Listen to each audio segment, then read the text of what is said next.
Welcome to my channel.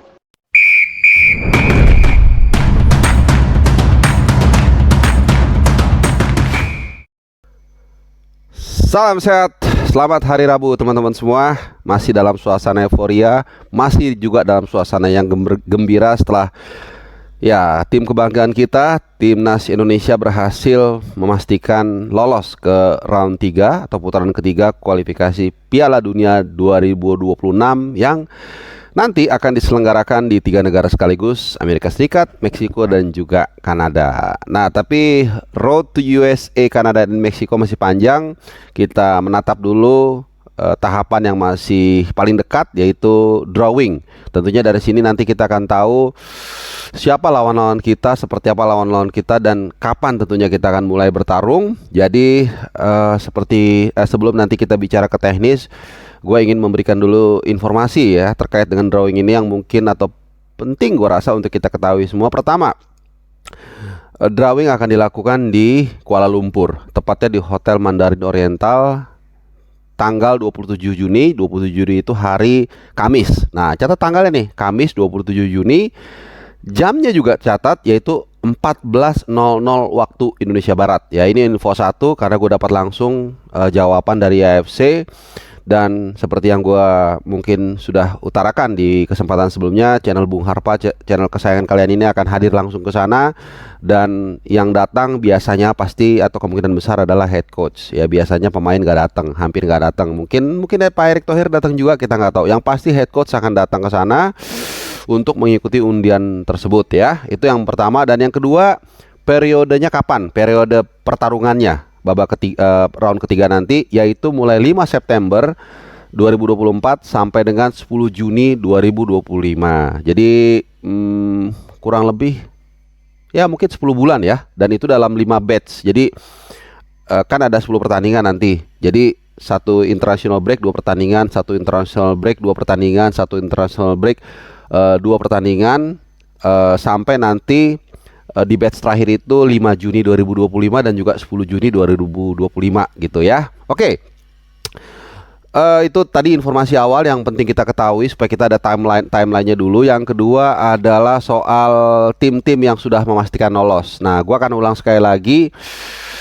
Tim-tim yang sudah lolos itu adalah Qatar, Kuwait, Jepang, Korea Utara, Korea Selatan, China, kemudian juga Oman. Nanti gue udah share di sini tadi ya. Oman, Kyrgyzstan, ini tim yang quote by quote membantu kita ya di Piala Asia kemarin di senior lolos. Kemudian Iran, Uzbekistan, tim yang kita kalahkan yang mengalahkan kita juga di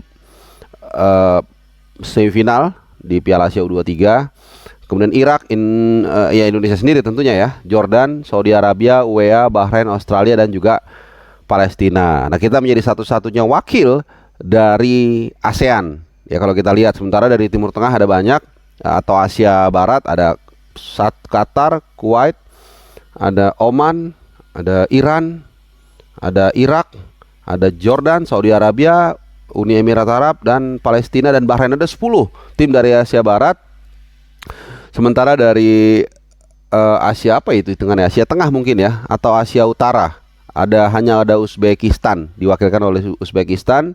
Sementara dari Asia Timur ya, Asia Timur tuh ada Jepang, Korea Selatan, Korea Utara, China, kemudian ini ada 4, dan satu lagi dari zona nggak jelas ya, Australia.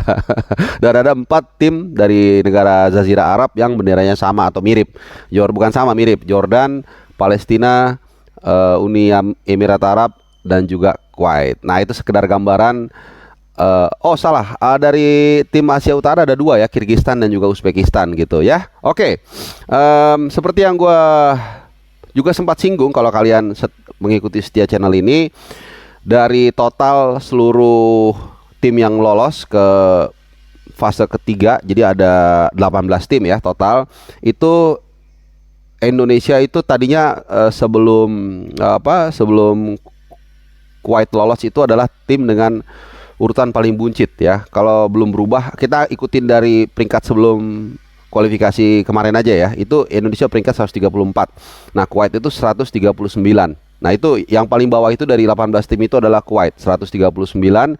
Walaupun tentunya dengan pertandingan kualifikasi Piala Dunia kemarin tentu ada perubahan, tapi perubahannya tidak akan berbeda jauh. Malah justru Indonesia akan semakin kemungkinan kalau diperkirakan akan naik satu strip ke peringkat 133. Kuwait juga mungkin agak berubah-ubah tapi nggak terlalu jauh, nggak akan bisa membalap Indonesia.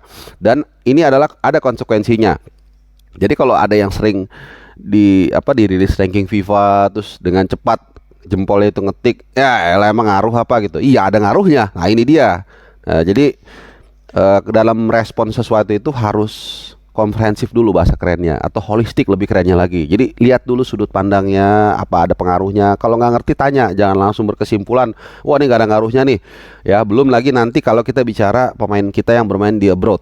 Ya ini kan ada aturan-aturan negara tertentu yang misalnya mengharuskan pemain asing itu harus di 100 besar dunia gitu. Jadi ada implikasinya, plus juga untuk ketika nanti di playoff interkontinental, kalau memang kita lolos ya, kalau kita lolos ke sebagai posisi 3-4 itu kan masih bisa lolos. Nah kemudian kalau kita melaju lagi dan masuk ke interkontinental, itu pengaruh peringkat juga ada ya, siapa yang bermain lebih duluan dan sebagainya gitu. Oke, langsung aja kita ke seeding atau ke pot yang sudah diatur ya oleh AFC di bawah FIFA tentunya. Seperti yang gue katakan tadi, peringkat ini menentukan posisi dari atau unggulan atau non unggulan. Tentunya ini juga implikasinya nanti di round 3 di grup antara grup A atau B atau C yang terdiri dari masing-masing 6 tim itu akan semakin berat lawannya kalau peringkat kita semakin kecil. Nah contoh ini tadi yang gue bilang tadi, 3 peringkat yang paling terakhir itu dihuni oleh Kuwait 139, Indonesia 134, dan satu lagi itu Korea Utara. Korea Utara itu peringkat 118. Jadi 3 tim ini adalah ya negara-negara yang peringkatnya memang paling buncit dan tiga-tiganya 3 digit. Ya sementara kalau kita lihat Kirgistan yang ada di urutan berikutnya itu peringkatnya itu 100 pas ya. Jadi ada 4 tim yang peringkatnya itu 3 digit. Walaupun ya Kirgistan setelah pertandingan ini atau setelah kualifikasi ini kemungkinan besar akan masuk double digit. Tapi anyway, kita akan sedikit intip bagaimana ya kemungkinan yang bisa terjadi di drawing nanti ya, di mana pot 1 dihuni oleh Jepang, Iran dan Korea Selatan. Ini memang sudah diduga ya, selalu tim-tim ini Jepang, Iran, Korea Selatan, kadang-kadang mungkin Arab Saudi juga dan Australia adalah 5 tim terkuat di Asia di zona AFC. Mereka ada di pot 1, Jepang, Iran, Korsel. Di pot 2 ada Australia, Qatar, Irak. Kemudian di pot 3 ada Arab Saudi, Uzbekistan dan juga Yordania. Di pot 4 ada Uni Emirat Arab, Oman dan Bahrain. Lalu di pot 5 ada China atau Tiongkok, Palestina dan Kirgistan, dan terakhir kita Korea Utara, Indonesia dan Kuwait. Nah, kalau kita hitung-hitungan probability ya, skenario yang terjadi, skenario terburuk menurut gua skenario terburuk adalah kalau kita satu grup dengan Jepang atau Korea ya. Ini sama-sama berat ya, Jepang atau Korea. Oke. Mungkin gue akan menganggap Jepang lah lebih berat ya, karena bagaimanapun juga kemarin kita sudah mengalahkan mereka walaupun di kelas U23 ya, paling nggak secara psikologis, secara mental kita sudah punya rasa percaya diri. Kemudian kalau pot 2 gue rasa Australia kemarin di senior ngalahin kita 4-0. Kemudian di pot 3 yang paling berat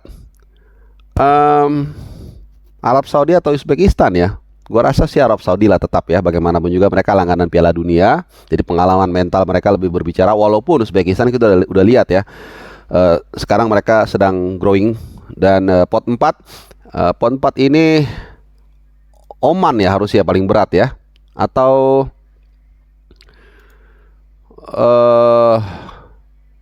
Oman ya. Oman atau Irak. Irak nggak ada ya, UEA, Oman atau Bahrain. Gua rasa sih UEA, Oman, Bahrain itu peringkatnya kalau kita lihat UEA, Oman, Bahrain ini tipis-tipis nih peringkatnya teman-teman ya. UEA itu peringkat 67, kemudian Oman 77, 78. Jadi 67, 77, 8. Kalau kita lihat peringkatnya paling berat sih UEA ya, karena dari peringkatnya. Kemudian kita lanjut ke pot 5 ada China, Palestina, Kirgistan. Ya paling berat China tentunya. Dan terakhir Ya kita sendiri Indonesia. Jadi itu. Jadi kalau versi gua draw yang skenario draw yang paling berat skenario-nya adalah bersama Jepang, bersama Australia, Arab, kemudian gua Oman aja deh yang pot 4, kemudian nomor 5 China. Nah, kalau versi gampangnya ya. Versi gampangnya yang pertama itu Korsel. Nah, Korsel ya. Bukan Iran ya. Kenapa? Karena bagaimanapun juga Korsel yang gue bilang tadi, kita sudah pernah punya jejak digital gitu yang ngalahin mereka. Plus pelatih kita Korea Selatan. Tentunya tahulah mereka, dia tahulah sedikit-sedikit bagaimana serum untuk mengatasi si gingseng satu ini ya. Kemudian yang ke pot kedua itu yang pot kedua tuh Australia, Qatar, Irak. Mungkin Irak ya. Walaupun kita 2 kali kalah dari mereka, karena Qatar kita tahu kan selalu ada orang ke-12. Australia juga. Nah, pot ketiga yang agak gampang Yordania, sekali lagi karena kita punya sejarah ngalahin mereka walaupun di U23, I know.